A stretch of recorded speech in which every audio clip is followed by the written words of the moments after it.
और हिंदू धर्म की ये बेटियां घूंघट डाल करके चौखट के अंदर में रहती हैं, मर्यादा के अंदर में रहती हैं, तब तक रहती हैं बहू बन करके।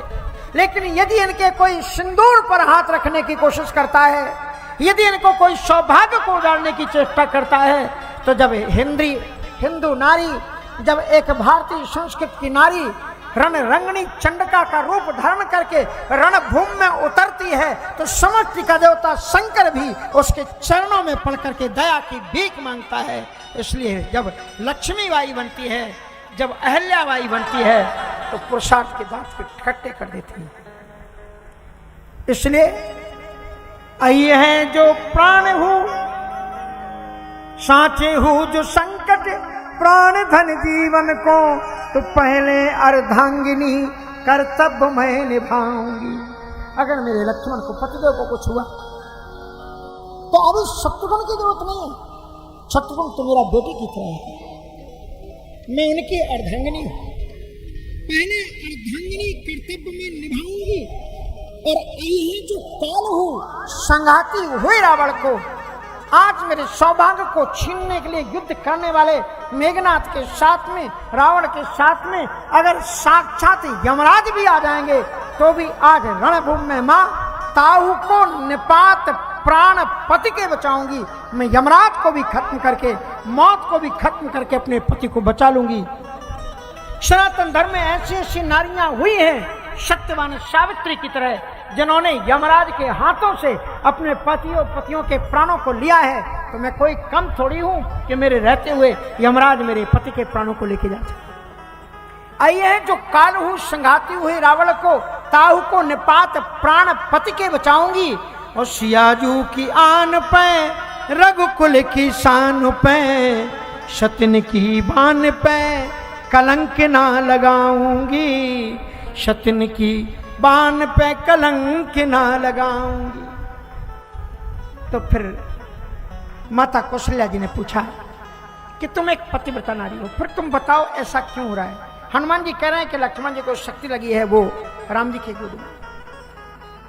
तो उर्मिला जी ने मुस्कुराते हुए कहा कि मेरे पतिदेव शेषनाग हैं, और ये क्षीर सागर में जब रहते हैं ना, तो राम जी नारायणी के रूप में उनकी गोद में विश्राम करते हैं।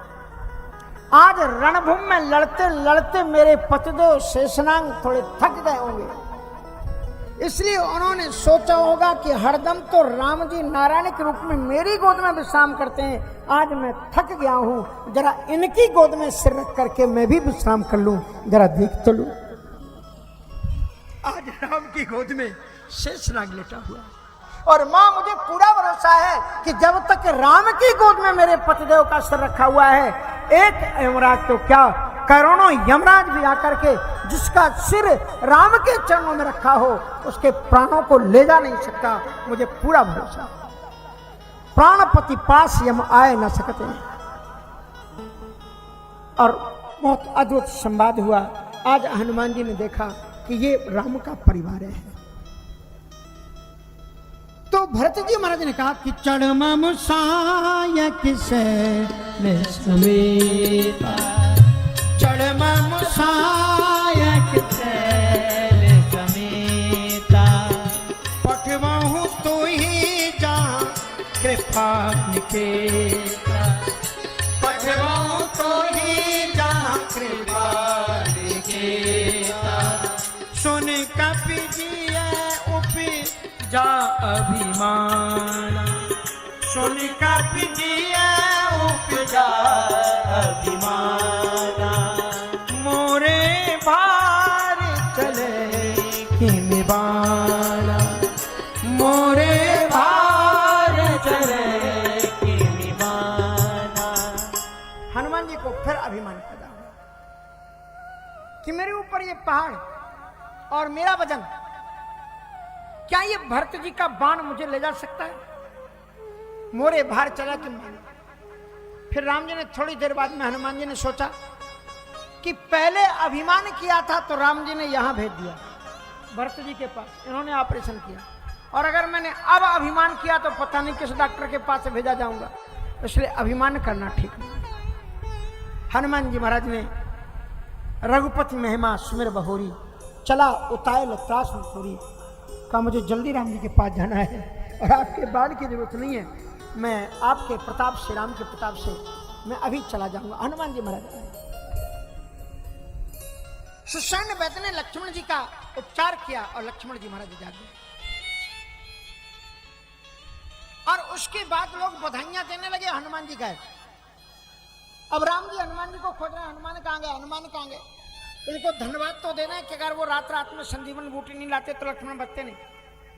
तो पता लगा कि हनुमान जी तो समुद्र के किनारे माला फिर रहे हैं। तो हनुमान जी राम जी समुद्र के किनारे बैठे हुए हनुमान जी के पास गए।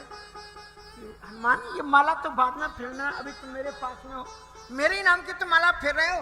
बोले नहीं नहीं प्रभु जी, अब आपके नाम की माला फिरना बंद कर दिया। बोले फिर किसके बचते? बोले आपकी माला का बंद करके अब मैं भरत के नाम की माला फिरता हूं। बोले भरत की क्यों?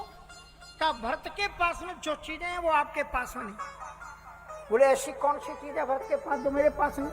का भरत के पास में अद्भुत बाण और अद्भुत वाणी, दोनों चीजें।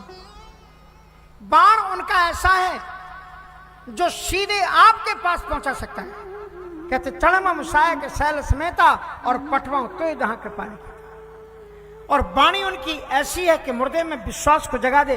भरत ने मुझे बताया कि हे हनुमान, अगर तुम्हें सच्चा राम पर विश्वास होता तो तुम्हें संजीवनी बूटी लेने के लिए जाना ही नहीं पड़ता।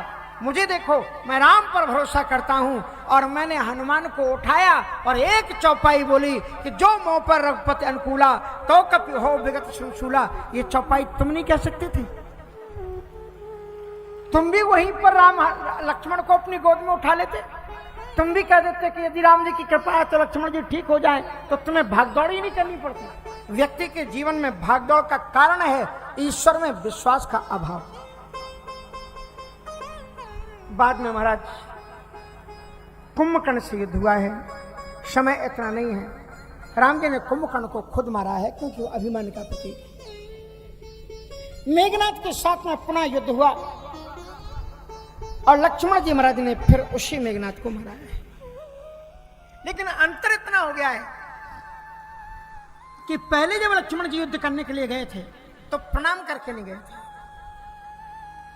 जीवन में अगर तुम राजनीति के क्षेत्र में हो, जीवन में अगर तुम किसी भी क्षेत्र में हो, अगर तुम्हारे जीवन में असफलता आ जाए, तुम हार जाओ, सक्सेस ना हो, तो उससे कुछ शिक्षा दी।